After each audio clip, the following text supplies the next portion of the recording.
As man treads the path of return, he is subject to increasing amounts of energy.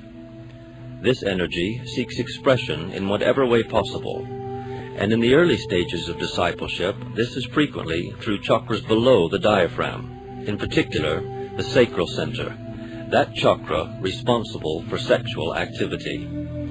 It is inevitable, therefore, that at some time or another a disciple must face the problem of sex and celibacy. Dr. Baker discusses in detail the nature of sexual energy and how its transmutation and sublimation to chakras above the diaphragm is a natural part of discipleship. We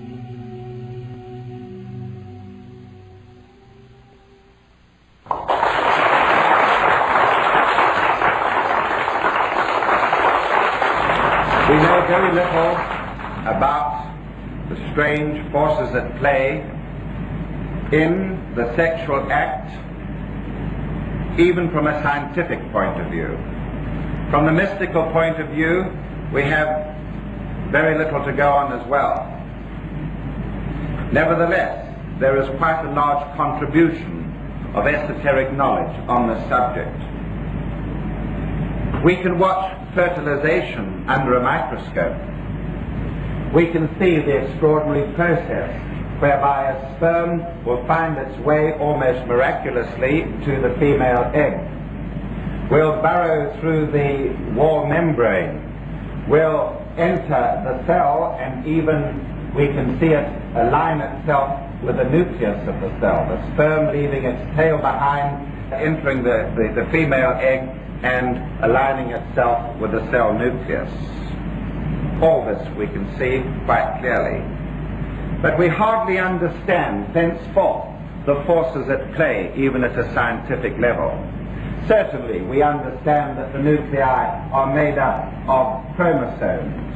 And on these chromosomes there are genes which give the characteristics of the parent to the child.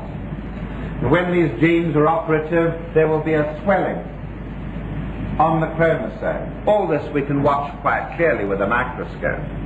But it still does not tell us anything about the energies involved, those energies which trigger off the various reactions in what we call embryology. The reaction that will make the cell, immediately it is fertilized, begin to cleave, and then to cleave again, and again, and again. 2 cells become 4, 4 become 8, 8 become 16, 32, 64, 128. We cannot tell what it is that causes this mulberry-shaped mass suddenly to begin to invaginate, and then to take up various contortions and gyrations which ultimately assemble billions of cells into the miracle of a human baby. We can't say what forces do this. We know the mechanisms of the forces, certainly. We know that a lot of enzymes are used in the process. Chemical messengers and enzymes, hormones and enzymes. Enzymes being chemical catalysts at an organic level. Certainly we know all this. But if we try and assemble all the information and all the materials used and try and give it a logical explanation in terms of science, we are still left begging the question. We would find that if we were to say that enzymes and hormones were responsible for this tiny little female egg, just visible to the naked eye, becoming the human baby, then we would have to accept the proposition that those enzymes would have to take up a space that size rather than that speck on the blackboard. They would take up a volume perhaps 6,000 times the real egg, if enzymes were the explanation as to how that egg changes into a baby.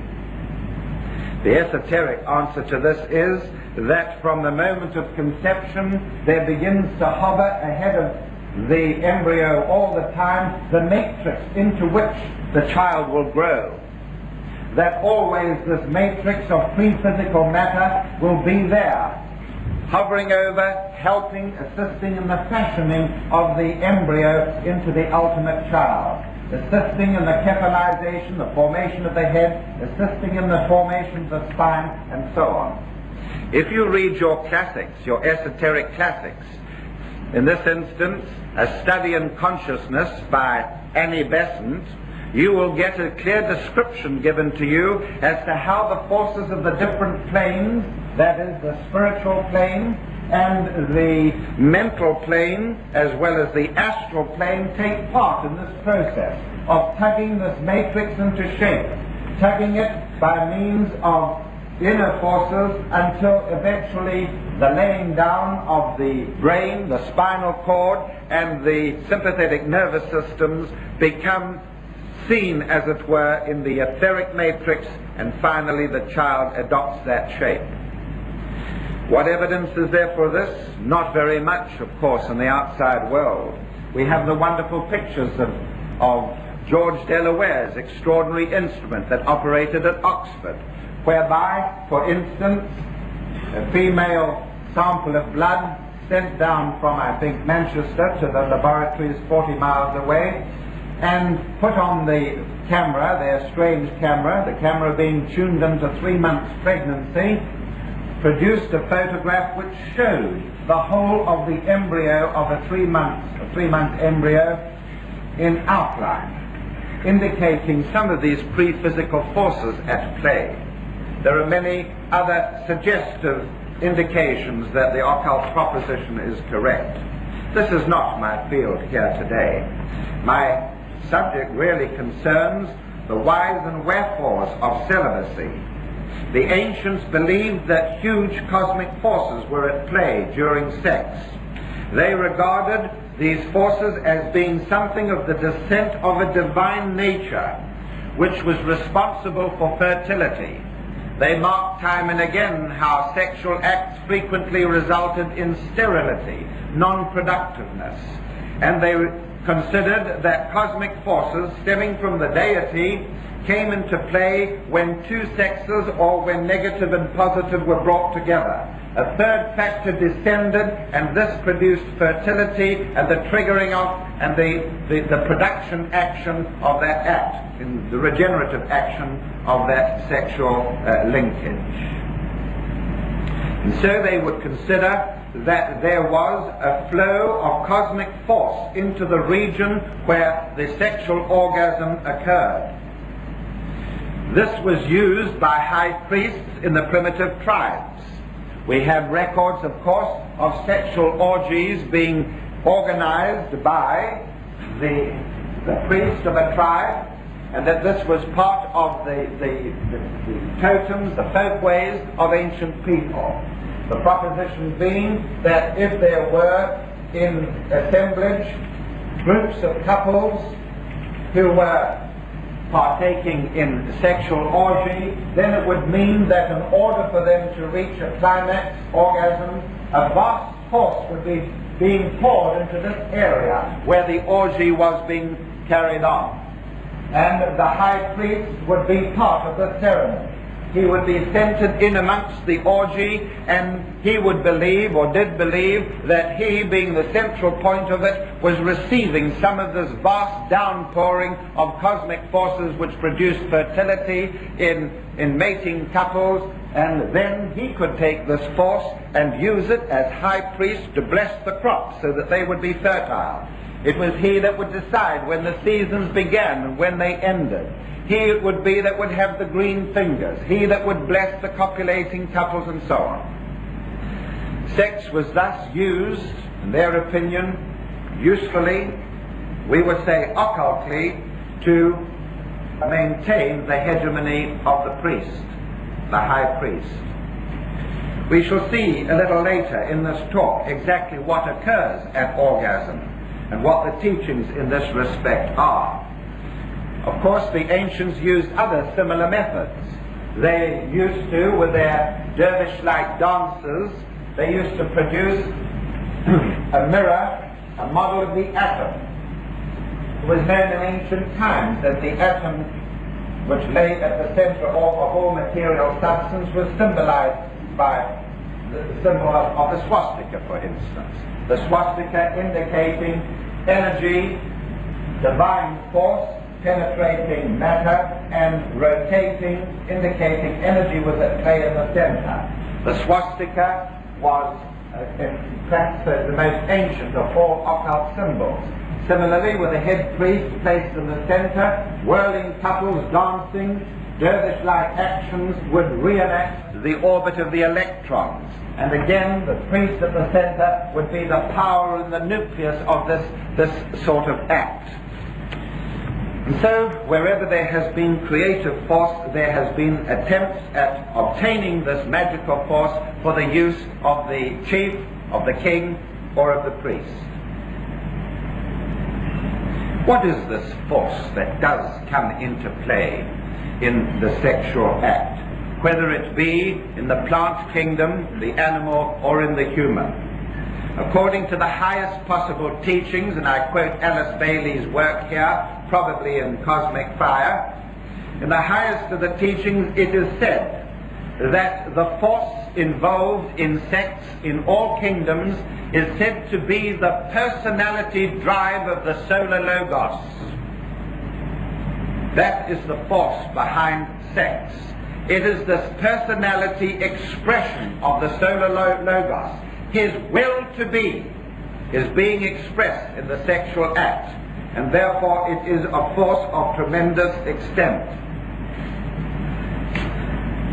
There's much truth, therefore, and much nonsense wrapped up in these ancient concepts of sex. Unfortunately, still to this day, these concepts are being taken, they are being rehashed into vile books on sex magic, in which it is said that the ancient wisdom, through Tantra or through these sex teachings, is giving its blessings to certain corruptions of this same force of the personality drive of the Logos. And therefore it behoves some of us to speak out. Certainly it is agreed that when a negative force is brought opposite a positive force, then there is a downpouring of something. But this occurs in electricity, which is not yet understood by science. We know that there are two forces involved. When there is a flow of electrons, an electrical phenomenon can occur. Negative and positive, and a third force. We know not where it comes from.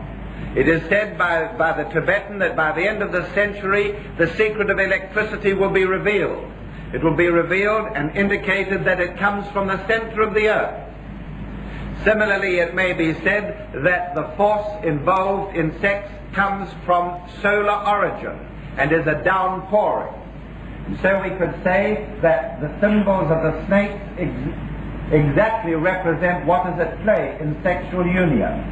There is the negative and the positive, Ida and Pingala. And when these two are nicely balanced, then there is the downpouring of Sushumna. And this is the symbol of life itself. And there are the wings of Sushumna to show that it is flown in, brought in from extrasystemic origins. And so the caduceus itself is a symbol of sex. It is a symbol of high forces entering. Just as in healing, there are also high forces involved in the healing act. The negative patient, the positive healer, and the downpouring of the healing or creative forces. The marvelous and wonderful symbol of the caduceus. Then, of course, we know that the caduceus, Ida, and Pingala are representative of the right and left nostril. That the sun and moon breath of Ha and Ta is represented by the caduceus.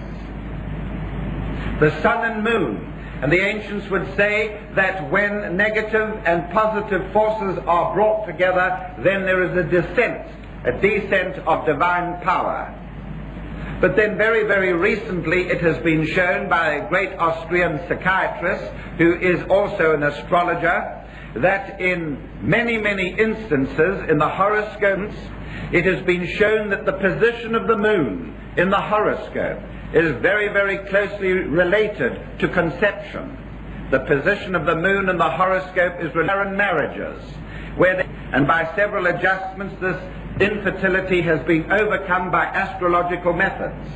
The bringing in of the factor of the birth sign, the sun, and the position of the moon. The sun and moon, Ha and Ta, Ida and Pingala.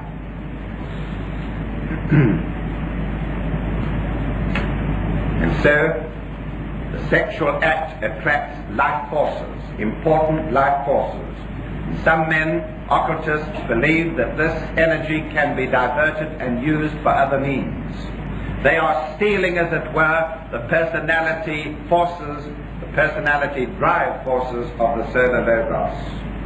Man himself, of course, was once hermaphrodite. Man was hermaphrodite. Before the splitting of sexes in ancient Lemuria, man was hermaphrodite. He had the semblance of both organs, female and positive. And therefore, procreation was by a different method. In those ancient days, when the etheric body was loose and cumbersome, budding was the method whereby the child was produced. There was a budding off of material from an entity, and that would develop into a child. But then, as the sexual organs became more powerfully developed, splitting of the sexes occurred just before the fourth subrace of this third root race of Lemuria. And so the sexes separated, and in male-like forms, the female organs began to atrophy. Though still to this day, female organs are detectable inside the male organs. You can see this in any anatomical specimen, human specimen. There still is the uterus lying inside the prostate gland of the male. Similarly, the female types of Lemuria still retain to a certain extent the male organs, in the clitoris especially, the clitoris of the female containing the remnant of the male penis. And so there was the separation of the sexes. And it is said that still to this day, the yearning of male for female, the yearning of female for male, as a result of the splitting of the divine hermaphrodite in ancient Lemuria. The male still craves his female counterpart, which was once embodied in his own organs. The male still craves his female counterpart, and so on. And of course it implies this, that with the splitting of the sexes, the divine force that was originally available to a single person, because both negative and positive in himself, was now divided and was not easily available except in the sexual act of union. Similarly, we may say that man is moving back towards the hermaphroditic stage. He is in the fourth round at the moment. In the fifth round, and in the later races of the fifth round, some millions of years hence, the masses of humanity will begin again once more to develop dual organs in each body. And then once again, in the eons to come, man will again produce by different methods than sexuality, will reproduce by mental act and by budding. Again, therefore, man will once again return to a stage in which divine forces will descend into him only during the act of reproduction. With this preamble, we can begin to consider some of the very, very important facts about this extraordinary subject of sex. There are also ancient teachings which say that when the sex force is encouraged to descend and it is misused, it will very frequently find its way into other forms such as bacteria. And great waves of epidemics and bacteria are said to be as a result of the misuse of sex force in one or other of the kingdoms. We come now to consider the regenerative act of sex in its lower level and the regenerative act in its higher level. And we must now resort to some astrology. We must resort to whatever keys and means are available to us in the esoteric sciences. In current astrology, of course, the symbol of potency is the sign of Uranus, the planet Uranus, the symbol of potency. And from this symbol we can gain much. You know that Uranus is the sign, or rather the planet in your horoscope, which is the ruler of cycles and rhythms. It is the ruler of potency, potency at the lowest level and at the highest level, according to who the individual is, whether he be a savage or whether he be a highly developed spiritual being. Of course, the symbol of Uranus is unfinished. It represents what man is today. The true symbol of Uranus would continue in the upper region as it is in the lower region. It represents a man with his arms outstretched like that. The upper arms and the lower arms, and the head in the upper region and the lower head in the lower region, representing the male phallus. And this is indeed an accurate symbol of man on the path. In ancient Lemuria, man was able to create, to produce the highest act of all through the symbol, the organ of sex. He was able to, by means of friction which aroused latent fire of the cells, he was able to throw part of himself, the seed of himself, into the fertile material of a uterus and thereby reproduce himself. It was a great act that had to be learnt in ancient Lemuria. It was achieved after the splitting of the sexes only when the sacral center, the six-petaled lotus, became fully functioning and integrated. Then this act was possible. At a higher level, however, man has equally a great potential to create. Man is a god in the making. He is a creator at all levels, not only of his physical replica, but also at a higher level. Man himself is, as it were, a being separated in two by the diaphragm. The diaphragm being a muscular organ which separates the abdomen and the three lower chakrams of the base of the spine, the sacral center and the solar plexus chakram, separated by the diaphragm from the higher nature of man, his thoracic cage and the higher chakrams, the potential of the heart chakram, the potential of the throat center, the ajna center and the thousand-petaled lotus. The diaphragm divides man in two. We have a breathing mechanism above and below the diaphragm still to this day. Intercostal breathing produces stimulation of the chakrams above the diaphragm. Diaphragmatic breathing produces stimulation of the chakrams below the diaphragm. And thus we have intercostal diaphragmatic breathing in every one of us. Similarly, we have, as it were, a procreative organ above the diaphragm, the human head and neck. The neck and head is the upper counterpart of the phallus. Here again, intense friction of the mind. Now it is friction of the mind, of mentality, produces the birth of a seed thought. The birth of a seed thought. Especially when in the head region the ability to visualize has been reached through the functioning of the thousand-petaled lotus or Muladhara. In my previous talks I pointed out quite clearly to you that the Sahasrara center, the thousand-petaled lotus, is a center aroused through the ability to visualize, and visualization is the essence of creating a seed thought. The same thing. And so in the head region we possess a mechanism for producing a seed thought. That seed thought may be projected outwards into fertile ground. Thus a seed thought in the mind of Florence Nightingale is thrust forth into the fertile ground of the Crimean War. And the idea, the thought in Florence Nightingale's mind that women should tend men wounded grievously in battle finds fertile ground in the Crimean War, and eventually, 100 years later, has produced a huge ramification known as the International Red Cross Movement. A seed thought flourishes into a huge edifice in the world. And this is the second capacity of man, man's ability to create at a higher level. Again, there is a downpouring of energy which allows the birth of the seed thought. We need, of course, to consider something of the organs of regeneration and their anatomy. In mankind, below the diaphragm, man possesses, in the female, two ovaries. The two ovaries eject an egg once every 28 days.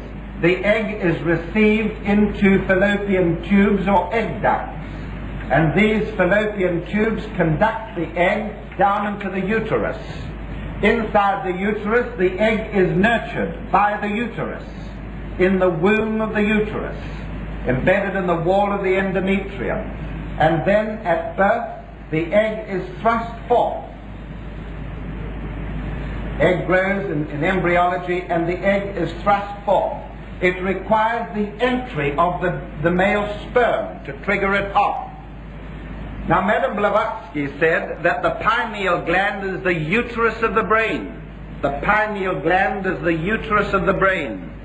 And we are now talking about the higher creative faculties of man, of course. And this is exactly what I've been trying to describe to you in terms of Uranus.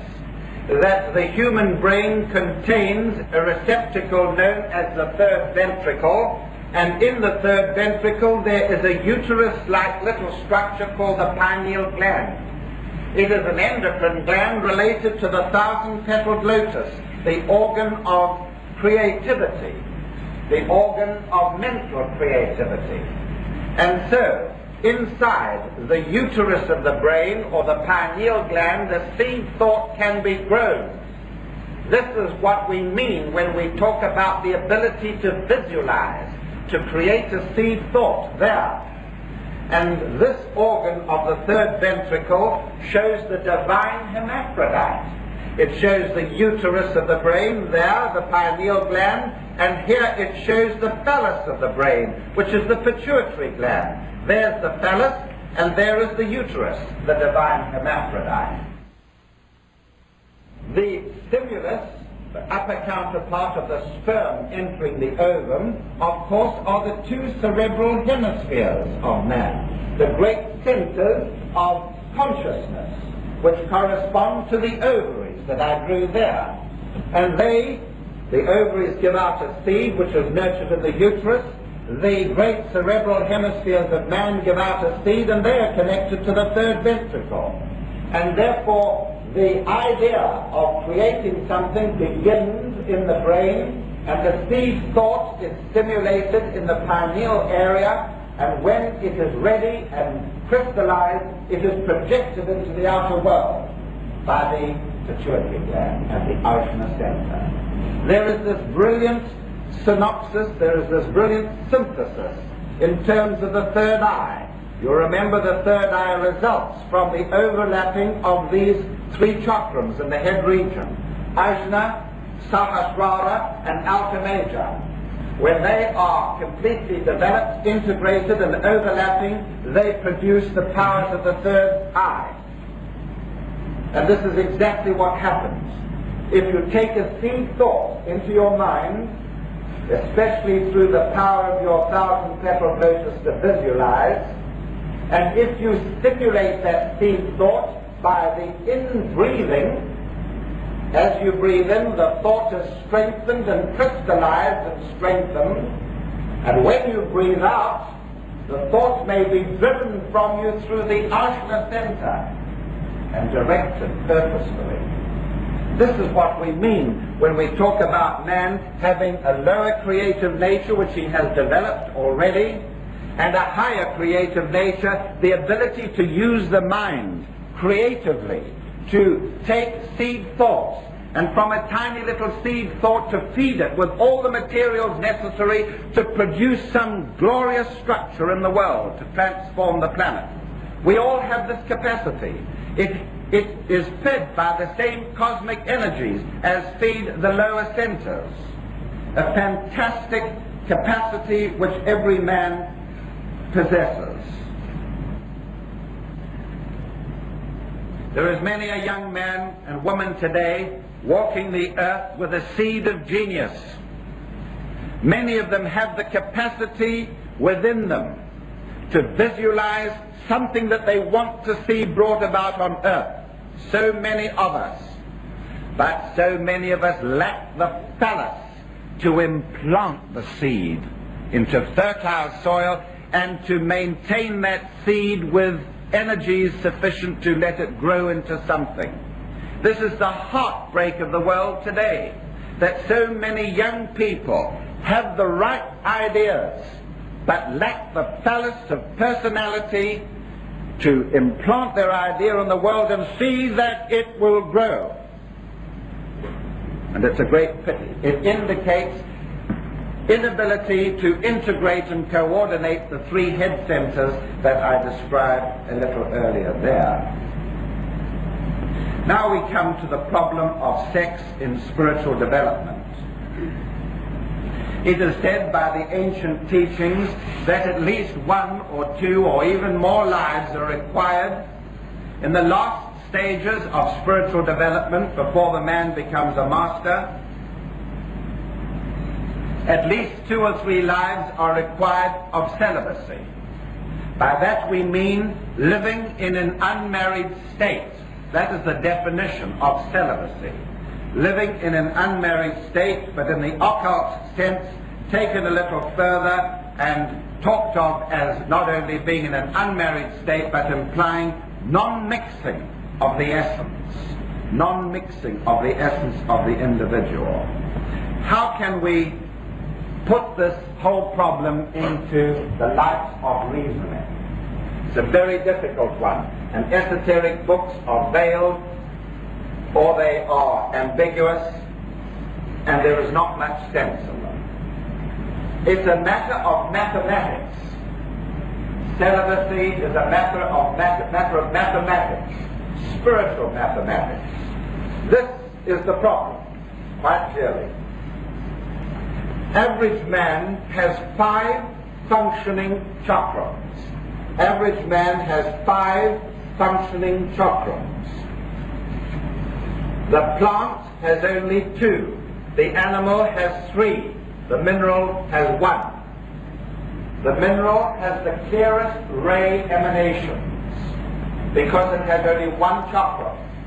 Thus, a diamond or an emerald or a ruby gives off a single ray energy. This is why that energy is so pure and so valuable in healing and supplying deficiencies. The reason why a person afflicted by a certain deficiency in his horoscope can find a jewel which represents the supplying of that deficiency, wear it on him, and he will derive from that jewel as much as he would ever want of that deficient energy. You may even say that a person filled with tiny splinters of shrapnel would always have sufficient iron, or the essence of iron, I should say, from the presence of those tiny little specks of shrapnel in his body. I am one of these candidates, and have never known a day of anemia in my life, though I have suffered grievous physical wounds in various ways. And so 1 chakram for each mineral element. The plant kingdom has 2 chakrams. Just below the meristem, the highest growing point of the plant, and just above the tip of the root are 2 chakrams in the plant. They are a region where hormones are at play. And wherever hormones are at play are endocrine systems, and wherever there are endocrine systems, there are chakras. And so in every plant there are 2 chakras. One, as it were, below its diaphragm and one above its diaphragm. In the case of the animal, which is less developed spiritually, relatively speaking, than the plant, all 3 chakrams are below the diaphragm in the animal kingdom. In the case of the human kingdom, 5 chakrams are functioning. In most instances, in average man, only 1 center, 1 chakram is functioning above the diaphragm. Usually it is in either the region of the heart or the head. All organisms, male or female, human or animal, masters as well, have the Muladhara chakram functioning.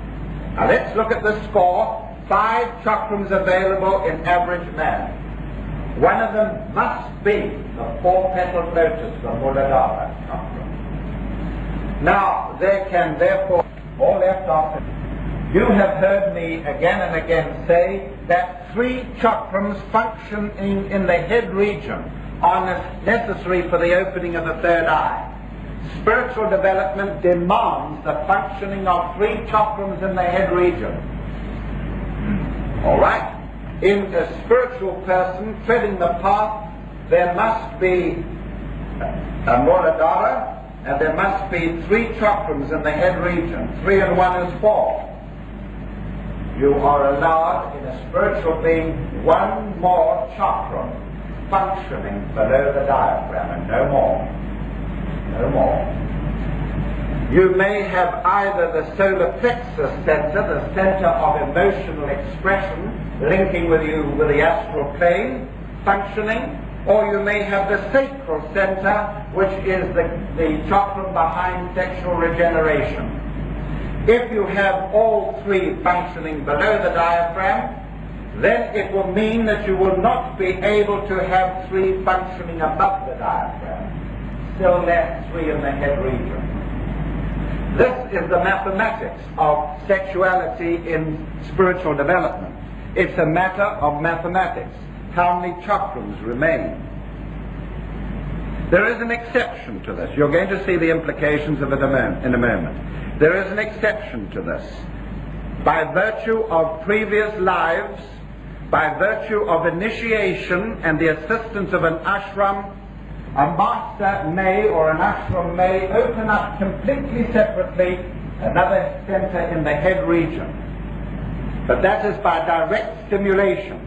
Normally the chakrams above the diaphragm open as the result of yoga, the transmission of the energies of the sacral center to the throat, the energies of the base of the spine to the 1,000-petaled lotus, the energies of the solar plexus center to the heart, and from the heart to the ajna. That's the normal process of yoga. If by virtue of work you have done for the hierarchy in previous life you are initiated, they can open a center in the head region. But that is only in the case of initiates. And so it amounts to this. What center must be sacrificed? The Roman Catholic Church sacrificed the sacral center. And in the spiritual development of its novitiate, its monks and priests, it enforced celibacy. Celibacy meant that that center was not stimulated. It meant that that energy was free to go to a higher region. They retained the solar plexus center, which is on the 6th ray of devotion and idealism, Jesus' ray. They retained the solar plexus chakra, the ray of devotion and idealism. It is the ray also of attachments. Attachments to the master, attachments to worldly wealth, attachments to individuals and the family and loved ones and so on. And they sacrificed the chakram of the sacral region. Having 2 below the diaphragm functioning, they were able to open 3 above the diaphragm, leading on to certain spiritual development, if it was practiced. Some groups of esoteric individuals, of course, abandoned the solar plexus center and retained the sacral center, as in Tantra Yoga. In this type of yoga, the sexual function is not only practiced but is encouraged for the force that it brings down into the aura. But they sacrificed the emotional side of it. It was sex for the act of sex and the forces involved. There was no emotional side to it at all. And so this posits real problems for the man in the West on the path. And it is as simple as this.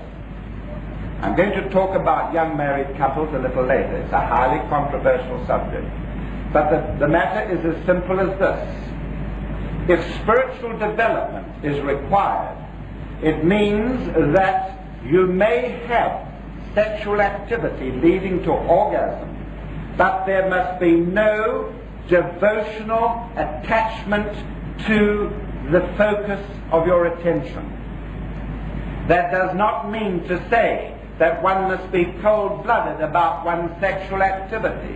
What is required is that selfish love I will love you if you will love me. The desire for response must be sublimated. It must be changed into selfless love.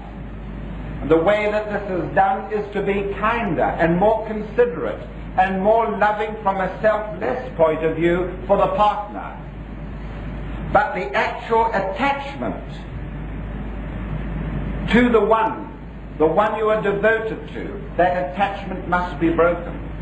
Then the sexual side of it, the sexual activity may be retained. But sexual activity with emotional attachment is taboo in spiritual development. It implies that this chakra must undergo attrition, undermining, strangling, removal, stopping, tearing out by the roots any sort of emotional attachment for things of the world, for loved ones, for anything in the world, and replace that with selfless love for all things, for all people. It is a lovely pathway. Many of you will say, how can it possibly be done? Well, you must find the way. On the other hand, you may retain emotional attachment for many things, for an idol, for a crucifix, for a system of prayers, for many, many things, but you should maintain celibacy with it, which is the way of the dogmatic, entrenched church. And that is the whole crux of the matter. My advice always to young people is this. In the early years of the marital state, I advise strong study, practicing meditation, and much service work. Later, the third or fourth years, that's the time to come to an arrangement with a marriage partner. At first, reducing the amount of sexual activity. Later, as it were by arrangement, removing it altogether. Many, many marriage partners have told me they have such a working arrangement and that it works very, very happily. It would be for you to sort out yourselves. What happens in the sexual act itself? When orgasm is being reached, there is a flow of energies into the sacral region. Here is the sacral chakra depicted as a six-petal lotus. Energy from the base of the spine, in fact that chakra is higher than this one, comes down and into the sacral center. It's donated by the base of the spine. Energy from the solar plexus center enters the sacral center. Even energy is brought from the spleen chakra, which should be going into atrophy in every one of us. Even that center, if the sexual activity is sustained, is brought into functioning so that the sacral center can have preference. It becomes the supernova, a sun blazing forth into creative activity, wanting to donate its energy to its opposite, as in Kundalini. Male fire rushes to meet female fire. Even in the instance of some individuals, energy may be taken down from the throat center if this activity is sustained. Thus, in young boys, when sexual activity becomes manifest, sometimes depletion of the throat center leads to persistent streptococcal infection, sore throats. In females, it's more likely to show as thyroid imbalance. When the supernova is aroused and orgasm is reached, there is in the male, and I'm speaking for the male at the moment, there is a rushing forth, not only of the semen in ejaculation, but there is a rushing forth of the energies of the sacral center, which enter the sacral center of the female so that the arousal of that center can be made to help the conception. There is a flow of energy from that chakra and from all chakrams of the male individual to the female, the donative individual to the receptive individual. In the male, orgasm may be reached, but this should not be accompanied by the actual ejaculation. It is the flow of the semen with its phosphoric contents, the phosphorus in the semen in the male, that triggers off the transfer of this energy.